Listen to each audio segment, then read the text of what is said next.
All right, so back to the gym for another off-program day of shenanigans with the other dungeon coaches. I'm here with Zack today. I've known Zack for a really long time. He's actually kind of what originally got me into strongman like 8 or 9 years ago. And he was kind of at like the peak of his career and he's making a comeback. He's a really, really great athlete, 6-time national champion, 1-time world champion. He's one of the coaches here at Dungeon, does a lot of different things, but today he's gonna be helping me out with some grip training. So we're gonna do some double overhand axle. First, I want to give Zack a little chance to talk about his coaching method, kind of like what he does here, why he likes coaching, and then we'll get into some grip stuff.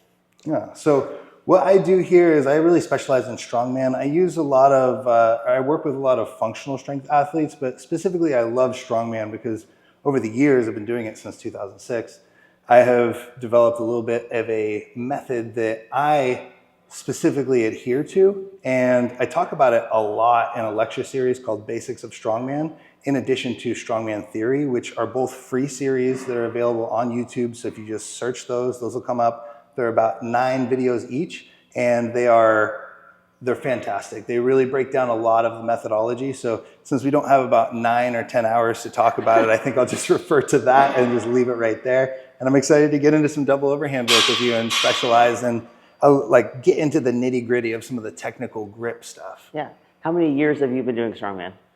Oh, math years. No, about 23. Lots of years. Yeah. He's pretty good. 23. So. Wait. 2006. Is it? No. It's not 23. It's that would be 18 years. That's a lot of years. So yeah, it's my strongman career is old enough to buy cigarettes. So we're gonna do some grip. For most of my career, always considered myself just bad at grip events and kind of accepted that was a weakness. I had a little bit of a light bulb moment a few months ago because Dr. John from here pointed out something I was doing wrong and gave me a cue, and it kind of struck me that like, oh, there's technique to this, which makes sense. Like literally everything else that we do, there's technique that I wasn't paying attention to. So we're gonna go over some of the technique of grip today. So Aaron's going to be doing a little bit of double overhand deadlift. This is an excellent accessory exercise for developing grip, and you can utilize it directly into a continental axle clean and press, but it's also just a nice piece of equipment to use for developing overall grip strength. And it is a simple thing to do. We can do things like bent rows with the axle. We can utilize the axle for all kinds of things, but today we're going to be pushing that grip to the absolute maximum in the double overhand deadlift so we can actually see exactly where the grip starts to fail, and we can see some of those little technical flaws come out, and we can pick them apart, we can adjust them in real time, and then we can make sure that we are getting the absolute most out of those forearms, because we know that these are world-class forearms and they deserve to behave and perform as such. So let's do it. Cool. Go ahead and just get started on your axle deadlifting. Oh, just go ahead and deadlift. We're going to work up in a couple sets, just however many you feel is comfortable. How does it feel? Pretty easy for you? Yeah. That does not surprise me. Okay. Probably go 25s? Okay. Okay. So I really want to assess your technique and watch for the technique breakdown. I typically, when working with an athlete that is so advanced and so developed overall, it can oftentimes be much more beneficial to just put small tweaks on the work. Notice that we're not starting from scratch. We're not breaking it all the way down. There's much more that Aaron is doing correct than incorrect. In fact, that last one, there were 0 flaws to my eye. And so we want to see if that technique is preserved as we start to stress the system more and more, or if we start to see little technical flaws coming out. So really, I know that you know how to deadlift. You're a fantastic deadlifter, and I know that your hands are good. But we want to see where those little flaws start to come out, if they come out. And axle deadlifting is an excellent way to expose any kind of grip weakness.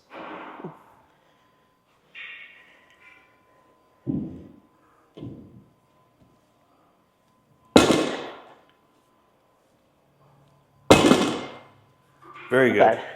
I started to a little bit of roll on the second one, but not that I couldn't correct. Mm-hmm. So.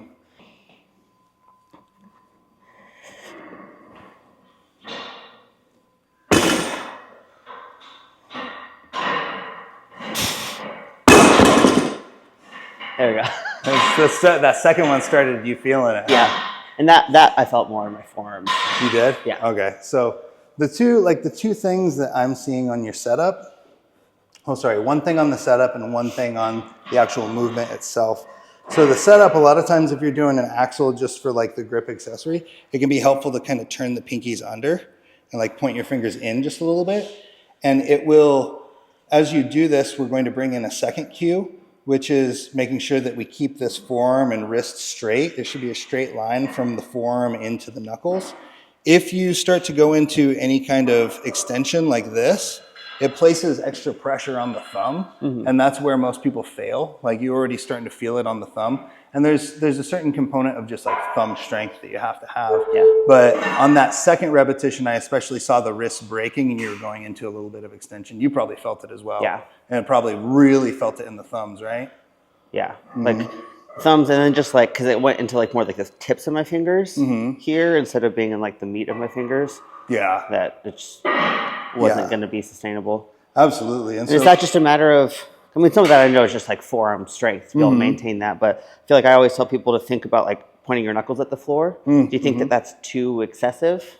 No, I think that that's a great cue. I actually have people like go into a little bit of flexion, just the tiniest bit, like a couple degrees of flexion, and then begin to take the load gradually.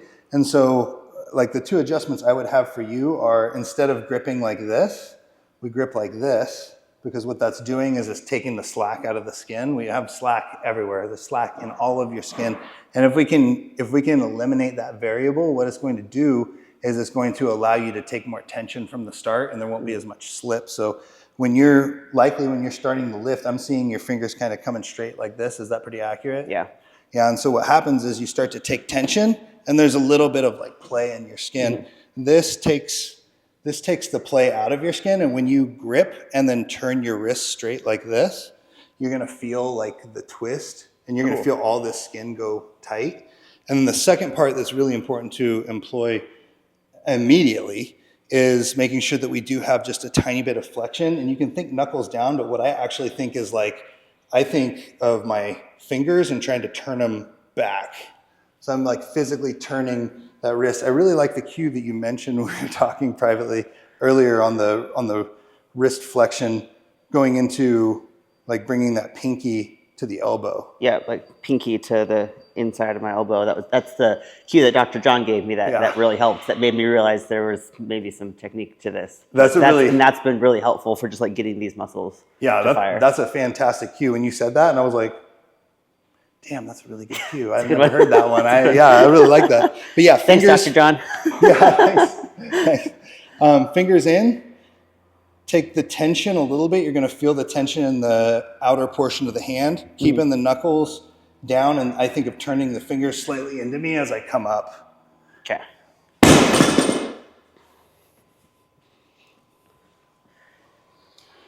I want to see if it feels different. Is that too much? Nope, that's great. And you squeeze, and then you actually, and you start to straighten, and you can feel your hands kind of. That kind of hurts a lot. Yeah, it really locks it in, right? Does that feel different? Yeah. I mean, it hurts, but yeah, it feels locked in because it pulls the slack, but then it like folds here, which is good, but it hurts a little bit. That's fine. That did feel, did it look better? Because it felt more solid. Looks great. Do you feel it less in the thumb? Yeah. And you feel it less in the fingertips, right? Yeah. Yeah, because it's not slipping. That was all form and really just like pain tolerance. That was about it. Well, today's gonna hurt. Cool. More weight? Yeah, let's do it. I want to see how far you go. What's a good weight for this? Do you know? We are starting to get into good weight territory. All right. Yeah, already. I'll look up the record, but I know that I want to say like 225 or 240 is pretty darn good. Okay. And I think the record might be like 270, 115 kilo. So 253. 253 is the world record right now. Gonna go for a world record today? Sure. I don't know. Let's just casually break the world record. That's what we do here. We sit around and think what world records we're gonna smash. And nice and steady, down. Ooh, that's getting up. Got it, but that was probably pretty close to the top. Damn it. That's real Not close. quite there. Yeah. Well, so did you feel your flexors giving, or What was it really for you? I felt it more in my wrist. Okay.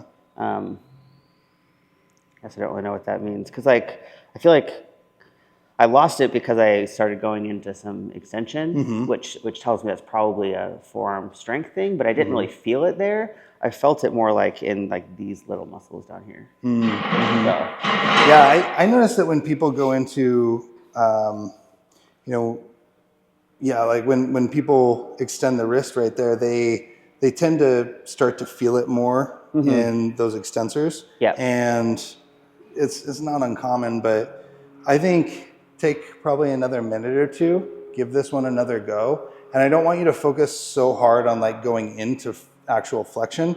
I want you to think of like tensioning the flexion and then trying to keep the wrist just rigid. Okay. Can do. Because there was, in the start, there was a little bit of additional flexion. Okay, it's a little too much. Yeah, and sometimes if we're in like full flexion and then you start to lift and it goes into that neutral position, you'll just blow straight through the neutral position. Yeah, that's kind of what I felt. Yeah. Is this 233 now? 20 pounds away from the world record. 20 pounds away from the world record. We're just working some technical stuff. You know, whatever. It's just 2-time world championship. With I guess I can't really say that my grip is a weakness. For years, I just considered grip a weakness of mine. I don't think I can say that anymore. Yeah. But it's going to be better. It's not a weakness, but it's not a strength, and it's going to be. Always, yeah, always better. Always better. Working on being better.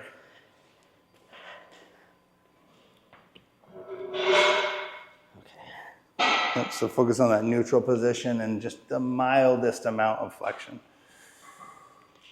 Right there, and hold that position. Now they're just tired. That's okay. They're just tired. That's okay. That I'm feeling just in my forearms now. They're just toast. They're tired. Cool. What next? Let's look at some other stuff. We have so many grip toys to highlight the grip toy wall. Yeah. Yeah. Is there one in particular you want to train? One in particular you want to try? What do you think would, because for strongman, most of our grip events are going to be like a farmer's frame, I mean, maybe a Hercules hold, but those are really similar in terms of like the diameter and like it's a crushing strength. So I guess, what do you think would be beneficial to, like for me to throw in, knowing that those are the ways that I'm probably going to be utilizing grip? I'm conflicted because knowing that that's the typical way that we train them. Yeah. I would think that it would probably be beneficial to train something that was very different. Yeah. You know, so we could do something. I like hub lifting, but I don't think that it translates to grip strength for strongman. Yeah. I do think the Raptor grip and Rolling Thunder, I think that those could translate, especially if we're trying to work the flexors. And my only concern is, are your flexors like totally blown out now? Because but they got a little bit of a pump. I don't think they can do like any like maximal effort, but like reps or like more endurance based stuff. I mean, they're fine. Okay. I just got a little bit of a pump. Okay. Let's do a little bit of Raptor grip. So maybe we could talk about let's do that. But maybe if you had to recommend 3 grip toys for strongman athletes to train? 3 grip toys. That would carry over to strongman well.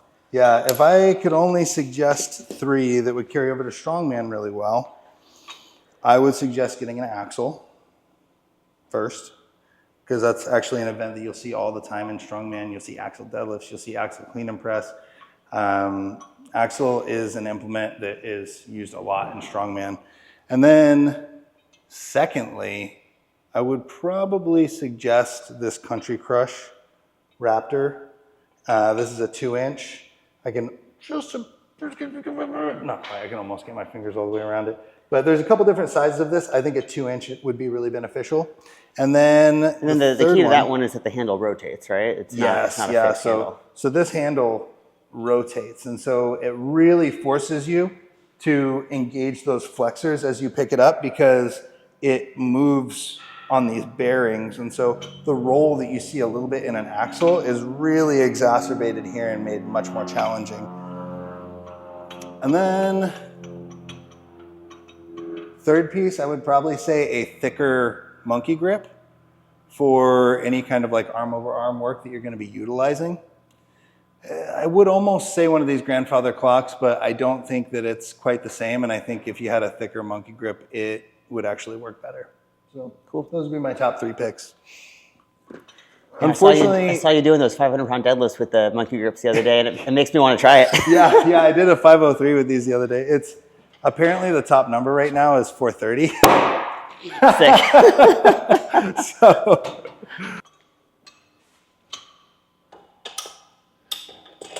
all right. So we have the Raptor grip here. Now, this is one of those fun pieces of equipment. It revolves. It's very similar to a Rolling Thunder from the olden days, except it's a little bit more narrow and they're interchangeable, so you can actually change in different sizes. Oh, cool. At the upcoming Super Series, which you should definitely compete in, kick some ass, there's going to be a 1.75. So a little bit smaller than this. So a little smaller than this. We don't have it here yet, but it's actually on order, so we'll be getting that pretty shortly, and you can change this in and out. Cool. And so it's a pretty cool and versatile toy for grip. I should say tool, but we just like to play. Yeah, it's a toy. And so when doing this is going to be very similar to the axle in the way that I like to set up. I do like to tilt my hand just a little bit and try to reach my pinky as far under as I can, and then take some of that tension through kind of spinning the skin just a little bit. I do want to flex my wrist a tiny bit right here, not into like full flexion, but just a little bit, taking the tension and keeping that wrist nice and straight. The forearm goes through the wrist into the knuckles, and it's all a straight line. I'm gonna push my hips in as close as I can get to this and try to stand all the way up. And then an important part that a lot of people miss is I wanna look forward and mimic making eye contact with the judge, because that's one of the parts that people miss. Is they'll train this and they'll just be like, all right, I can do this like 5 times. And they get to this part and they start to lose it. And they can't, like they look up and it just like messes with their head and they start to loosen up. So we're gonna work on straight wrist, standing up, eye contact forward, and then I'll give you a down. We'll just do a couple repetitions to warm up and get both sides, making sure that we're doing this right. This is a movement that you can kind of have your shoulders forward a little bit. You want to be able to lock the knees and the hips as best you can. What we're trying to avoid is this or this. Want to bring our hips in and think of pressing the ground down. I think for you, it's going to occur very naturally. Oh, one more thing. One more thing, sorry. When we pick it up, we want to make sure that this carabiner is pointed, the eye of the carabiner is pointed between the feet. If we have the eye of the carabiner front and back, a lot of times people can go to pick this up and they go to pick it up and it starts spinning on them. So we want to make sure that when we pick it up, it's already centered and it's just going to come straight up and not create any of that torque left to right. Makes sense. Cool.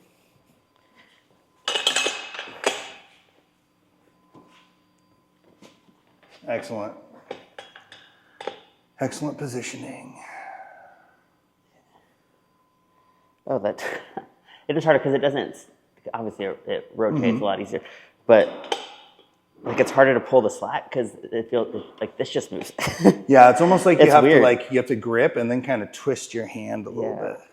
Is what I feel. Nice. Down. Down.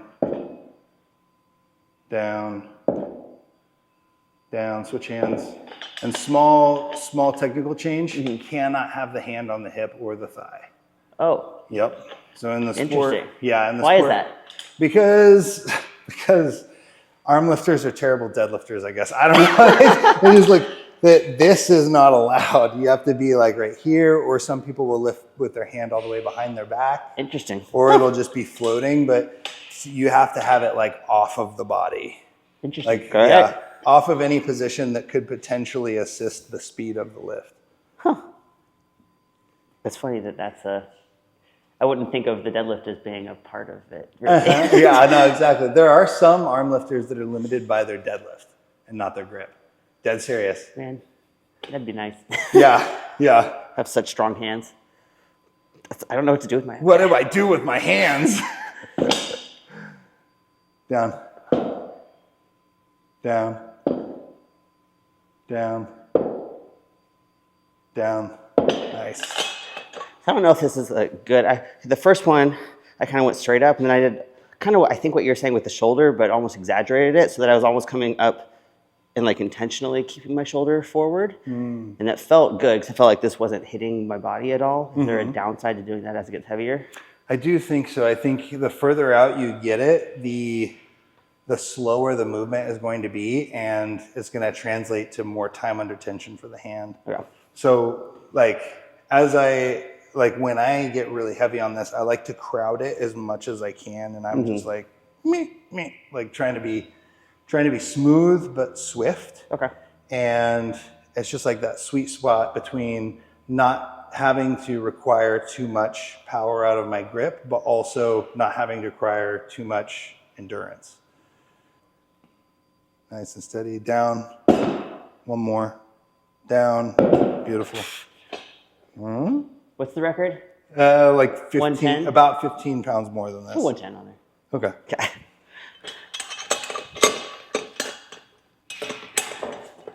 Let's see. Let's see. So this will be the same jump that we made before. I kind of think hit one right here. Okay. And then we'll go up to, so we got 90, 100. So this is 100, and then 110 is the record. And if you hit one here and then throw this on and hit one, it's 110 in plate weight, and we know that we're over 110. Cool. That's my thought. What do you think? Yeah, that last rep felt easy enough that it should be easy, but I mean, we all know how grip stuff goes. So Yeah. I said that about the axle deadlift too. That's okay. Nice and steady. Down. Cool. Ooh. Within 10 pounds of the world record. And I think I feel confident that this would break it. And if you lift this is 110 in plate weight, right? Yeah. And the record is 55 kilo. But they weigh the whole thing. Cool. So It's only 10 more pounds. you got this. That one was harder, but Yeah. When you get this, we need to go weigh it. And we'll have video. And don't cut the video. Like, have the video the whole time, because then I'm pretty sure we can submit it. If we have your lift. it doesn't have to be at like a competition. I think that there's there's in contest and out of contest. Oh, but I'm not sure, and I do think sometimes video submissions do count for world records. But I'm not 100% sure on that one. But regardless, it would be an unofficial world record. Cool. At the very least, and we know the exact weight, and if it would count, then Ricardo would update the sheet. Squeeze that hand, slight flexion, strong, all the way up, down. Ooh. I'm gonna do it again. I want to do it better.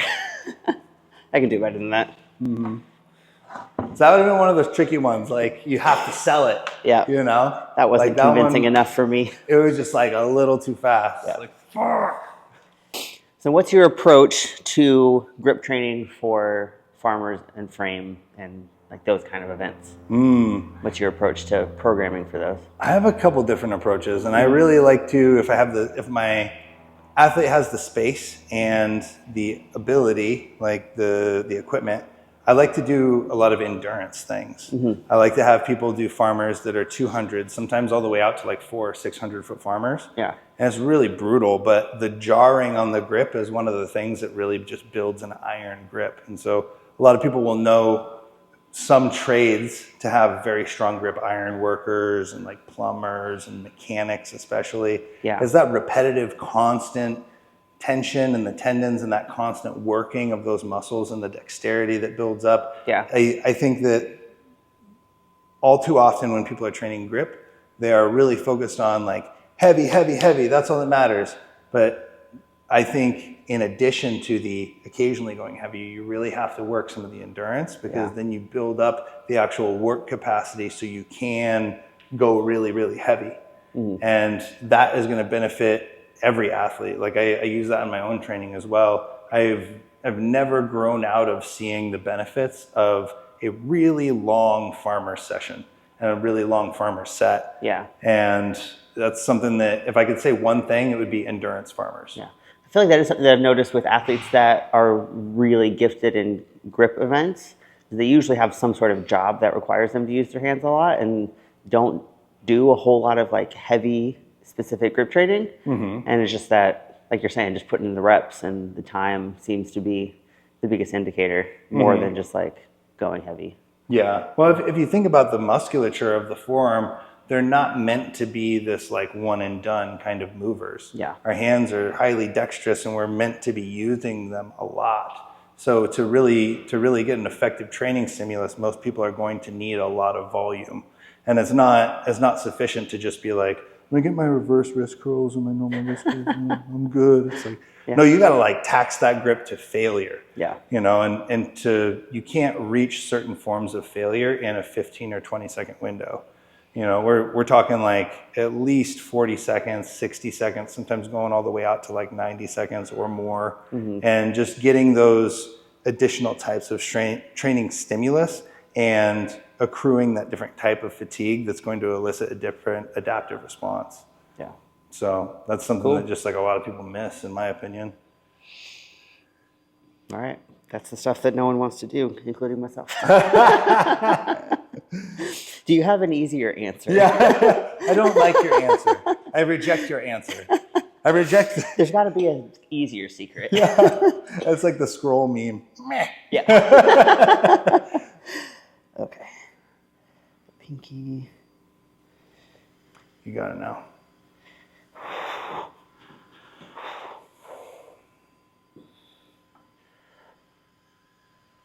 I'm just tired. Damn it. Yeah, it's right there. Next time. The fact that you can break it off the ground is a really good sign. Yeah. Like, if we hadn't done axle before. Actually, you are probably right. If we hadn't done axle and your forearms weren't already like kind of fatigued. Later this week, we'll be back. We'll do it on Friday. I was wonder gonna if my left.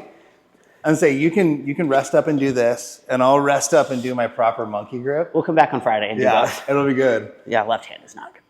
No. It's just like, nope, Nah. I'm dead. Cool. That was fun. Excellent. Very well done. I think we're about out of time for the day, but that's the end of our grip stuff. As always, if you have any questions, comments, opinions, thoughts about anything, leave it in the comments. Like, share, subscribe, all those things. What's your Instagram handle? Zack McCarley. Just Zack McCarley. Go give him a follow. He's a great coach, like all the dungeon coaches here. So appreciate your time, and I'll see you next time.